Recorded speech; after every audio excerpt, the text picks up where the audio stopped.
भगवान से कम नहीं होंगे कि नरेंद्र मोदी जी के नाम से उनके आंख में कितना चमक है। लोग नरेंद्र मोदी जी को भगवान से कम नहीं मानते। जितने भारतवर्ष में जितने लोग रहते हैं सबके लिए कल्याण का काम कर रहे हैं। नमस्कार, मैं पंकज प्रसून।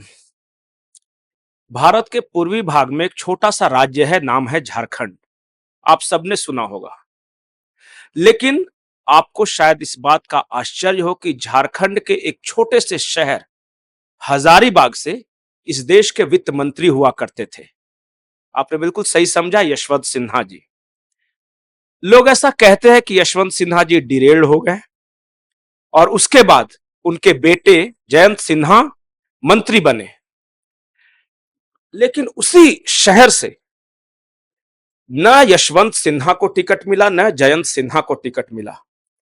और लोगों की उत्सुकता इस बात में है कि आखिर वो कौन सा शख्स है जिसे इन सारे बड़े बड़े पर्सनालिटी का टिकट काट कर टिकट दिया गया है। और मैं उसी खास शख्सियत के साथ हूं। हमारे साथ हैं हजारीबाग से भाजपा के उम्मीदवार मनीष जायसवाल जी। मनीष जी, आपका बहुत बहुत स्वागत। बहुत बहुत धन्यवाद, बहुत बहुत थैंक यू।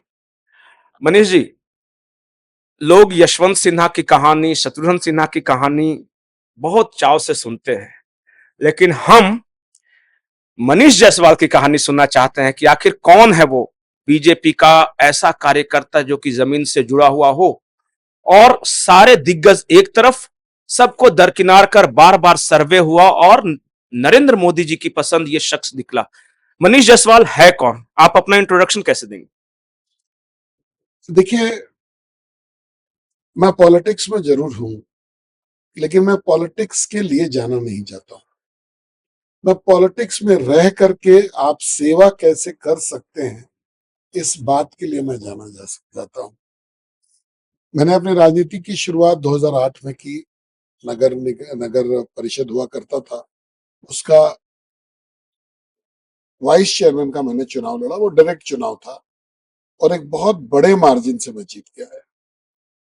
उसके बाद 2014 में भारतीय जनता पार्टी ने मुझे इस सीट से टिकट दिया और मैं लगभग 27,000 वोटों से जीत करके आया। वो उस समय का अपना रिकॉर्ड था। आप विधायक के चुनाव की बात कर रहे हैं? विधायक के चुनाव। उसके बाद 2019 में पुनः भारतीय जनता पार्टी ने मुझे टिकट दिया और आपने एंटी इनकम्बेंसी बहुत सुना होगा, लेकिन मेरे साथ माहौल प्रो इनकम्बेंसी का रहा। लोगों ने मुझे 53,000 वोटों से जिताया, जो कि लगभग मेरे फर्स्ट चुनाव से डबल का मार्जिन लोगों ने मुझे दिया। और ये केवल मेरा सेवा भाव से है, ये मेरा परिचय है। और इसी को अभी आप देखेंगे कि लोगों ने प्रचारित करते हुए मेरे पास कोई आया, किसी भी क्षेत्र से आया, ना तो मैंने उसका कभी धर्म पूछा, ना उसकी जाति पूछी, ना उसका प्लेस ऑफ रेसिडेंस पूछा, और मैं उसको जितना मदद कर सकता हूं मैंने प्रयास किया कि उसका काम मैं करूं। तो कुछ तो आपने सुना होगा, दुआ भी मिलता है। तो हजारीबाग के लोगों का दुआ, उनका आशीर्वाद भी मुझे मिला और ये सीट जो है भारतीय जनता पार्टी ने अपने कार्यकर्ता को दी है, ये खुशी का विषय है। कई लोग बात करते हैं कि नरेंद्र मोदी के आने के बाद भारतीय जनता पार्टी बदली है। अब बदली इस मायने में है कि अब कोई दिग्गज नहीं है, जो जमीन पे है, जिसकी जमीन पे लोकप्रियता है, उसे टिकट मिला। कभी वो अचानक कोई बीजेपी का कार्यकर्ता मुख्यमंत्री बन जाता है, 3 राज्यों में हमने देखा। फिर हजारीबाग जैसे शहर में तमाम दिग्गज बड़े बड़े चेहरे होने के बावजूद मनीष जायसवाल को टिकट मिलता है। फीडबैक मैकेनिज्म की बात होती है कि अमित शाह और मोदी का फीडबैक मैकेनिज्म बहुत स्ट्रांग है, लेकिन मनीष जायसवाल जी, एक और बात जो कही जाती है कि इस बार पूरे भारत में विपक्ष 2 ही मुद्दों पर लड़ रहा है, जातिवाद और महंगाई, बेरोजगारी। आपके इलाके में मैं देख रहा था कि झारखंड मुक्ति मोर्चा के कार्यकर्ता हैं, वो कांग्रेस में शामिल हो गए थे। जेपी पटेल जी, महतो वोट का बहुत बड़ा चक्कर है। क्या फैक्टर है महतो वोट? ये क्या है? हजारीबाग में हम महतो वोट, महतो वोट, महतो मुस्लिम सुन रहे हैं, ये है क्या आखिर?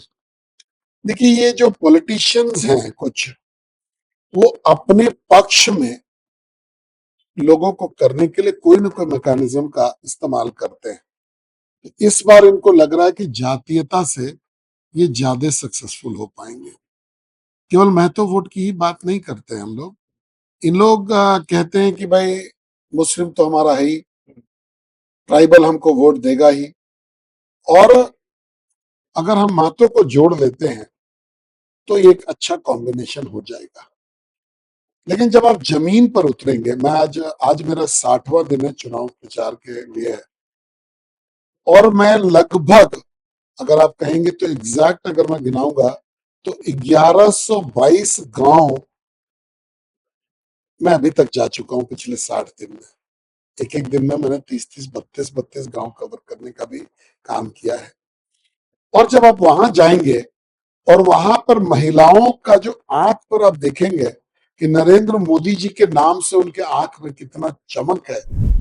मनीष जी, आपने कई फैक्टर्स की बात की, लेकिन नरेंद्र मोदी एक ऐसा फैक्टर है जो पूरे देश में है। हजारीबाग में उस फैक्टर का क्या असर है? लोग तो कहते हैं कि यहाँ तो लोकल मुद्दों पर चुनाव हो रहा है, नरेंद्र मोदी है ही नहीं। यहाँ जातिवाद पे चुनाव हो रहा है, यहाँ मुस्लिम नहीं देंगे चुनाव हो रहा है। नरेंद्र मोदी नाम का कोई फैक्टर नहीं, ऐसा है क्या?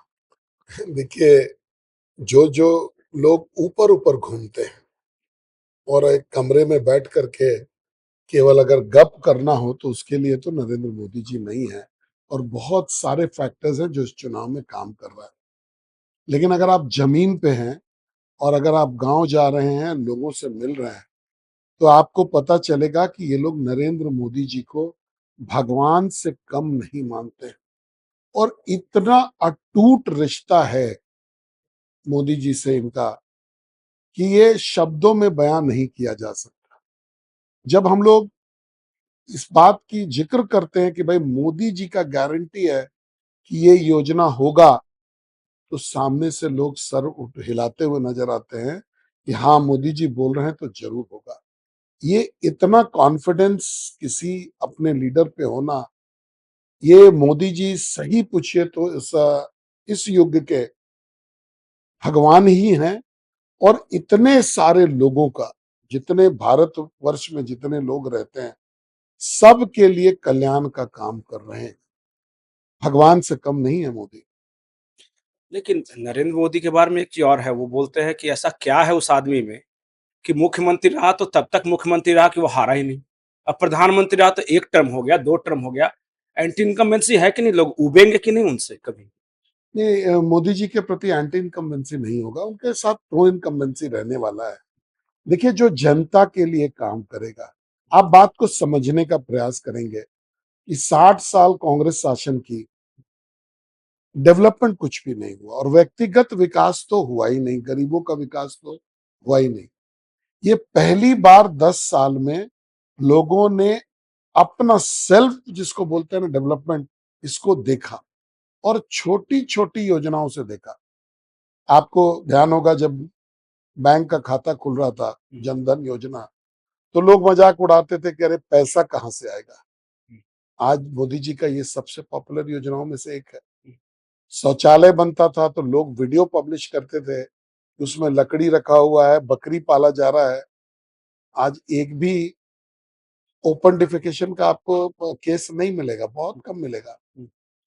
गैस ने, लोग बात करते हैं कि धुआं से मुक्ति मिला, लेकिन फॉरेस्ट कंजर्वेशन को सबसे बड़ा बल अगर मिला तो वो लकड़ी के कटने से है, और आपके ये जो गैस के मिलने से है।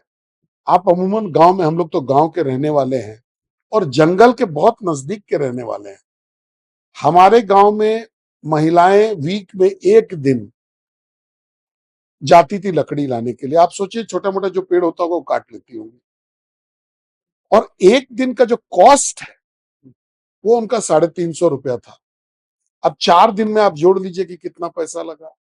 1400, 1450 रुपया उनका हो गया, और आज उसके हाफ प्राइस पे 700 रुपया में उनको गैस मिल रहा है, जिसमें एफर्ट करने की जरूरत नहीं है। तो वो खुश भी हैं, साथ में पर्यावरण को भी बहुत बड़ा संरक्षण मिल रहा है। तो ये एक तीर से कई एक शिकार माननीय प्रधानमंत्री जी ने किया है।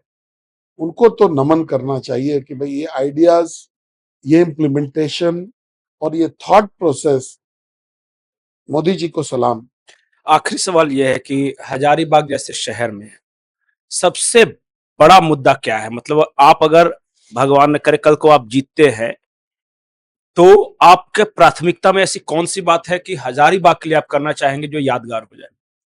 देखिए, हजारीबाग बहुत बड़ा कॉन्स्टिट्यूंसी है और इसके 5 विधानसभा सेगमेंट हैं, सब में अलग-अलग प्रॉब्लम्स हैं। लेकिन 2-3 मुद्दे बिल्कुल कॉमन है। एक है विस्थापन का विषय। हजारीबाग में तिलैया डैम बना, आज से हमको लगता है 40 साल हो गया होगा। हुँ, आज तक विस्थापन का मामला लटका हुआ है, सुलझा नहीं है। कोनार डैम बना, ये भी 30-40 साल पुराना मामला होगा। आज तक विस्थापन का इश्यू सुलझा नहीं है। यहाँ सीसीएल और एनटीपीसी के और प्राइवेट भी कुछ माइंस हैं, हुँ, जहाँ विस्थापन का इश्यू है, लेकिन ये सब इश्यू प्रॉपरली एड्रेस्ड नहीं है। सरकार की नीतियों में भी अब जैसे आप सीसीएल को देखेंगे, तो सीसीएल जमीन के बदले नौकरी देती है। वहीं एनटीपीसी भी सरकार की कंपनी है, लेकिन एनटीपीसी नौकरी नहीं देती है। तो दोनों में आपस नीति में ही आपस अंतर। में अंतर है। तो ये एक बहुत बड़ा मुद्दा है जिसको एड्रेस करने की जरूरत है। हजारीबाग लोकसभा में रेल का परिचालन भी अगर आप देखा जाए तो पैसेंजर ट्रेनों की संख्या जो सुविधा है वो बहुत कम है, चाहे बड़काकाना देख लें, रामगढ़ देख लें, अभी वर्तमान में हजारीबाग स्टेशन देखें, तो रेल का नेटवर्क भी बहुत कम है। यहाँ पेयजल का, चूंकि मैंने आपको बताया कि माइंस का प्रॉब्लम है, तो जहां जहां माइंस होगा वहां ग्राउंड वाटर नीचे अपने आप डिप्लीट कर जाता है, तो माइंस का भी प्रॉब्लम कम है। और अगर सही पूछिए तो ये जो सरकार की जो कुछ कंपनियां हैं जिसमें सीसीएल भी एक है, ये लोग अपने सोशल रिस्पॉन्सिबिलिटीज को पूरा अच्छे तरीके से कर नहीं रही हैं। तो जरूरत है इन सब चीजों का को देखने का। अगर ये हम देख पाएंगे तो यहाँ के मैक्सिमम लोगों को खुशहाली जरूर मिलेगा। मनीष जी बहुत-बहुत शुक्रिया एनएमएफ के साथ जुड़ने के लिए। तो मनीष जी का कहना है कि हजारीबाग जैसे शहर में जहाँ के वित्त मंत्री हुए, जहाँ के नागरिक उड्डयन मंत्री हुए, उस शहर में सबसे बड़ी समस्या है, तो पलायन की समस्या है। चुनाव के पहले ये कह रहे हैं कि पलायन की समस्या को हम एड्रेस करेंगे और सचमुच हज़ारों लोग हैं, गाँव के गरीब लोग हैं जो पलायन का दंश झेल रहे हैं। अगर इन्होंने इस समस्या को एड्रेस नहीं किया, तो हम फिर इनके पास आएँगे, पूछेंगे कि चुनाव के पहले आपने जो वादे किए थे विस्थापन के बारे में, आपने क्या किया? देखते हैं ये करते हैं या नहीं। नमस्कार।